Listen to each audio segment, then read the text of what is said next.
سفلیہ اور دیگر مخفی مخلوقات کے نقصانات جو تعویذ گنڈوں سے زیادہ پر اثر اور طاقتور ہوتے ہیں۔ تمام افراد اس بات کو ضرور یاد رکھیں کہ اگر مسلسل بہت بڑے نقصانات یا ایسی مشکلات اچانک آ جاتی ہوں جس سے اکثر ہی پالا پڑتا ہو، اس میں نقوش و تعویذ گنڈوں کا زیادہ استعمال نہیں کیا جاتا،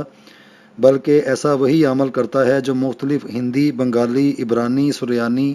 کیناوی، ہوزی، بربادی، یافسی، برہمی، فرانہ مصر اور اس سے ملنے جلنے والی کلام کے ذریعے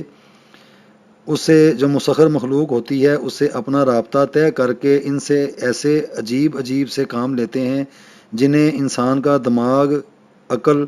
قبول نہیں کرتا، جبکہ سچ میں ایسا سب کچھ اپنی آنکھوں سے دیکھا جاتا ہے۔ یہ سب کیوں ہوتا ہے اور کون کون سی مخلوق کیا کیا کر سکتی ہے، اور اللہ تعالیٰ نے اس مخلوق کو کس درجے کی طاقت عطا کی ہوئی ہے جس سے اس طاقت کا ناجائز استعمال کر کے عوام الناس کو زیادہ سے زیادہ پریشانیوں اور مصیبتوں میں مبتلا کیا جاتا ہے۔ ارواح خبیثہ میں ایسی مخلوق ہوتی ہے جو کسی کے گھر یا مکان دکان میں اپنی رہائش بنا لیتے ہیں۔ یہ مخلوق گھر کے تمام افراد کے اوپر اپنا قبضہ جما کر انہیں مغلوب کر دیتی ہے، جس سے اس گھر کے رہنے والے افراد کسی نہ کسی اذیت اور تکلیف میں اکثر مبتلا رہتے ہیں، جس کی کوئی بھی واضح نشانی نظر نہیں آتی، اور سوائے زبردست عمل کے یہ مخلوق کسی کو نظر نہیں آتی۔ ایسا وہی عمل کر سکتا ہے جو تعویذ گنڈوں کے بغیر اس مخلوق کے ذریعے گھر میں اپنی حکومت کرتا ہے، اور جب تک اس کا صحیح علاج نہ کیا جائے تو کسی بھی طریقے سے شفا نہیں ہوتی، اور یہ مخلوق اپنے بد اثرات سے گھر کے کھانے و پینے والی اشیاء کو پہانے کی شکل میں بنا دیتی ہے، اور گھر سے ہر وقت عجیب سی گندی بدبو آتی رہتی ہے۔ گھر کے سامان کا نقصان کرنا اور آگ سے جلنے والی اشیاء کو جلا کر بیکار کر دینا بھی اسی مخلوق سے منسوب ہے، اور جب تک اس کا صحیح اور کامل علاج نہ کیا جائے تو یہ مخلوق آہستہ آہستہ اس گھر میں اپنا ایک پکا بسیرا بنا لیتی ہے، اور یہ سلسلہ ساری زندگی ہی چلتا رہتا ہے۔ ایسے عاملین کا شمار یہاں پہ پہلے نمبر کے اوپر ہے، جو اس طرح کی منفی طاقتوں کے ساتھ کسی کی بھی زندگی کو، کسی کی بھی گھر کو ایک عبرت کا نشانہ بنا دیتے ہیں کہ لوگ پھر ان کی مثالیں دیتے ہیں۔ تو پھر وہ جو عاملین ہوتے ہیں جو اپنی اپنی کلام کے بل بوتے پہ ایسی مخلوقات کو اپنے تابع فرما بردار بنا کر ان سے اس طرح کے منفی کام لیتے ہیں جو دنیاوی کسی بھی کام کو کرنے پر مامور ہوتے ہیں، اور کسی بھی انسان کا لحاظ نہ رکھتے ہوئے اپنا کام کر کے چلے جاتے ہیں۔ اس کے علاوہ اور بھی بہت سے عاملین ہیں جن کا احاطہ کرنا میں بیان نہیں کر سکتا،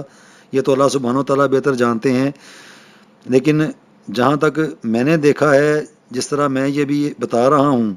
تو یہ بالکل دیکھی ہوئی چیزیں ہیں کہ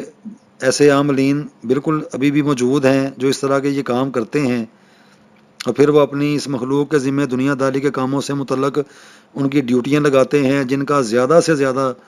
پھر وہ نقصان در نقصان دوسرے افراد کا بننا مقدر بن جاتا ہے،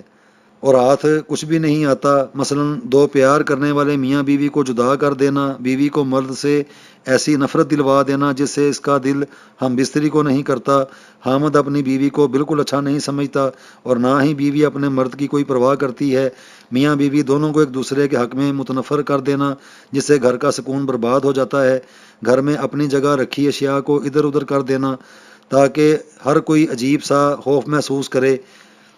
گھر دکان انسان کے جسم پر خون کے چھینٹے ڈالنا جس سے ہر کوئی نان جانی دہشت میں مبتلا ہو جائے، اور کئی ایسے عملیات جو ایک عام انسان کو حیرت میں مبتلا کر سکتے ہیں کہ ایسے کیسے ہو سکتا ہے، ایک سوالیہ نشان کے طور کے اوپر،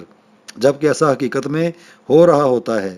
اور اگر ان چیزوں کا علاج نہ کیا جائے تو پھر یہ لا علاج امراض بن جاتے ہیں۔ اور اگر یہاں پہ کوئی میرے جو مسلمان بہن بھائی ہیں وہ میری یہ آڈیو